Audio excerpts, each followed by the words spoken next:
Now, correct me if I'm wrong. This means that Channing Tatum had 3 blockbusters over the course of 2 months. You had Fly Me to the Moon in, I think, July, and then Deadpool and Wolverine, like, 3 weeks ago, and now we have Blink Twice. When did this man sleep? But anyways, welcome back, and once again, thank you for trusting me with your full spoiler movie reviews. That thing I do where I watch movies and then I tell you all about them. As always, I am unpaid and unsponsored. And spoilers, all the spoilers. If you don't want spoilers, go ahead and scroll. I won't be offended. Spoilers. Okay, here we go. This is the 2024 directorial debut by Zoe Kravitz in the form of Blink Twice. A movie described as a horror and fucking hits you with a howitzer.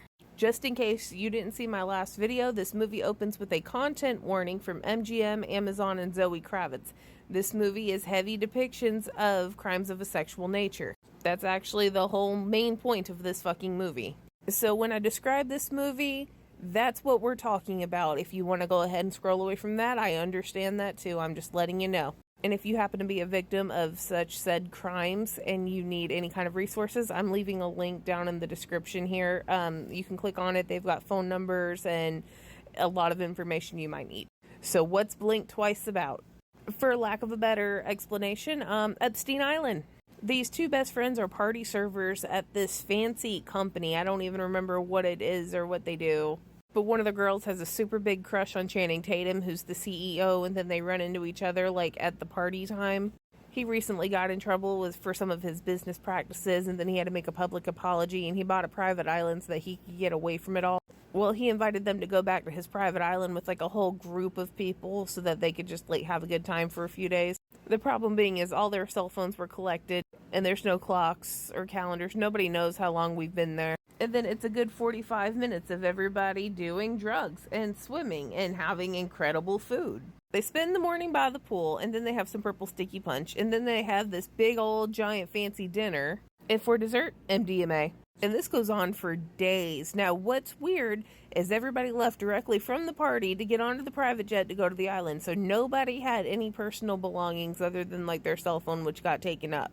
No clothes, no toiletries, nothing. But somehow this island already had all that. Like, these girls wear the exact same things. It's white bikinis, white dresses.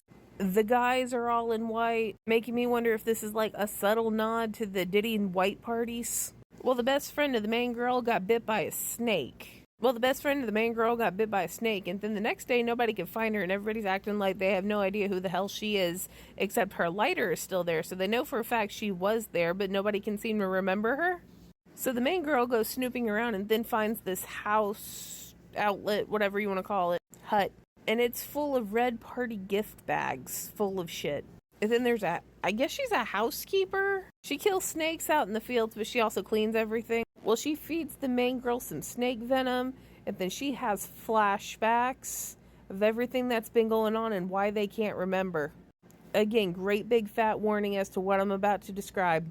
These men were drugging these women, tying them up, and having sex with them. And come to find out, this isn't the first time. There's something in the perfumes that they're spraying on these girls that have something that's causing amnesia in there. So they go, and all they remember is having fun on the island. They don't remember the sex. They don't remember any of it. And then when they're done for the week or the month or however long they are there, they spray them again so that they don't remember anything, and they go back into society, and they do it every year. So these girls are trafficked in every single year, and then they're drugged so they don't remember it.